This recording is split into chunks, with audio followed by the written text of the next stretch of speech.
This channel does not promote any violent, harmful, or illegal activities. All content provided by this channel is meant for an educational purpose only. যাদবপুরে ragging কাণ্ডে ৩ বছর এখনও সুবিচারের অপেক্ষায় মৃত ছাত্রের পরিবার। দোষীদের কঠোর শাস্তির দাবিতে মুখ্যমন্ত্রী শুভেন্দু অধিকারীর কাছে আবেদন। কি বলছে পরিবার? মহাদেব।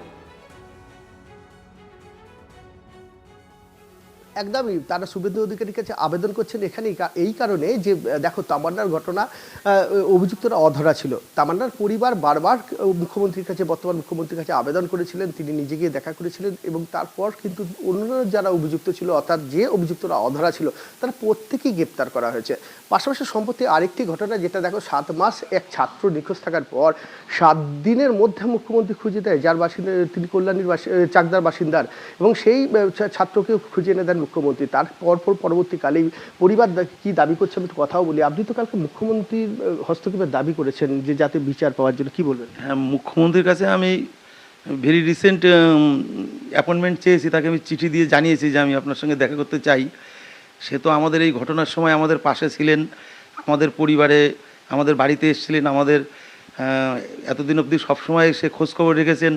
এখানকার যে এমএলএ সাহেব আছেন পার্থসারথী চ্যাটার্জি, তার মাধ্যমে সবসময় আমাদের খোঁজখবর রেখেছেন এবং তার কাছে গত 6 তারিখে আমি চিঠি দিয়েছি যে আমি আপনার সঙ্গে দেখা করতে চাই। হ্যাঁ, কি কারণটা কি দেখা করতে চাই? এবার 9ই আগস্ট 2023 সালে সেদিন সন্ধ্যার থেকে রাত অবধি আমার ছেলের উপর যে ভয়ঙ্কর অত্যাচার হয়েছিল, তারা আরও অভিযুক্তরা প্রকাশ্যে দিবালোকে ঘুরে বেড়াচ্ছে। আমি তাদের প্রত্যেকের এই নির্মম মৃত্যুর সঙ্গে যারা জড়িত প্রত্যেকের শাস্তি চাই এবং মুখ্যমন্ত্রীর কাছে আমি দেখা করে আবেদন করব এরা প্রত্যেকে যাতে ধরা পড়ে এবং এদের যাতে দৃষ্টান্তমূলক কঠোর শাস্তি হয়, যাতে ভবিষ্যতে উচ্চশিক্ষা লাভ করার জন্য যেসব সন্তান পড়াশুনো করতে যাবে তারা যেন এই র্যাগারদের হাতে, এই নরপিশাচদের হাতে তাদের জীবন যাতে না যায়, এরকম শাস্তি চাই। এবং তৎকালীন সময় যাদবপুরে এসএফআইয়ের পক্ষ থেকে কি বলা হয়েছিল যে এই ঘটনার পেছনে কারা দায়ী ছিল? সে নানান রকম রাজনৈতিক দল আছে ওখানে, উগ্র রাজনৈতিক দল, উগ্র মতবাদ তারা না মানে ভারতবর্ষের নেতাজিকে, না মানে স্বামী বিবেকানন্দকে, না মানে আমাদের মহাপ্রভু শ্রীকৃষ্ণ চৈতন্যদেবকে।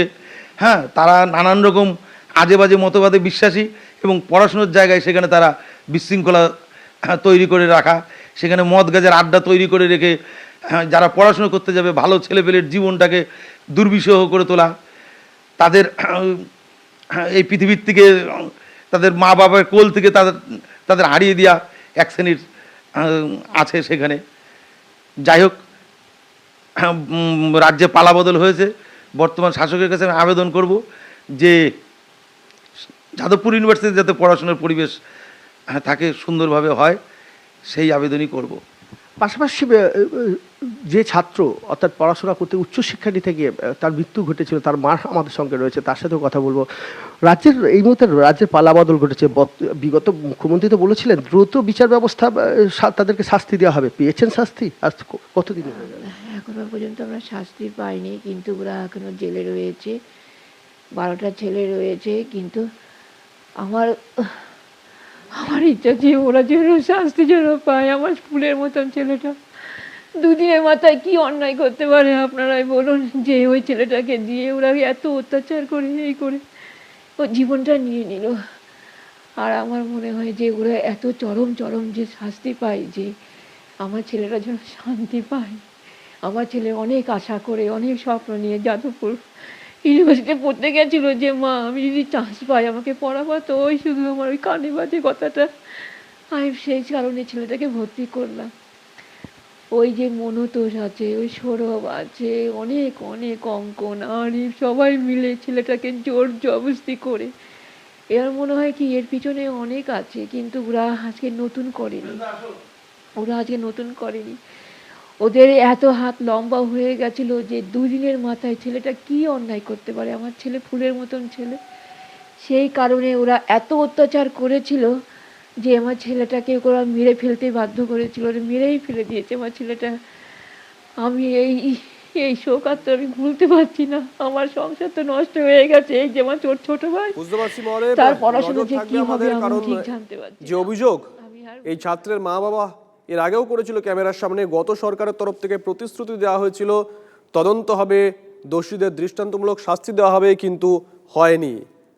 সরকার পরিবর্তনের পর আশাবাদী এবার হয়তো কিছু একটা হবে। TV9 বাংলা সুস্বাস্থ্য 2026। যাদের হাতে আমাদের প্রাণ, তাদের জানাই সম্মান। যে চিকিৎসকরা আমাদের জীবনটাকে ঘিরে রেখেছেন তাদের সম্মান জানাবো আমরা। TV9 বাংলা হেলথ কনক্লেভ, পুরস্কার যেগুলো দিচ্ছেন তার জন্য চিকিৎসকরা উদ্বুদ্ধ হয়। স্বাস্থ্য পরিষেবায় সেরার সম্মান। দেখুন TV9 বাংলা সুস্বাস্থ্য, শনিবার বিকেল 5:25 TV9 বাংলায়। TV9 বাংলা, না দেখলেই নয়।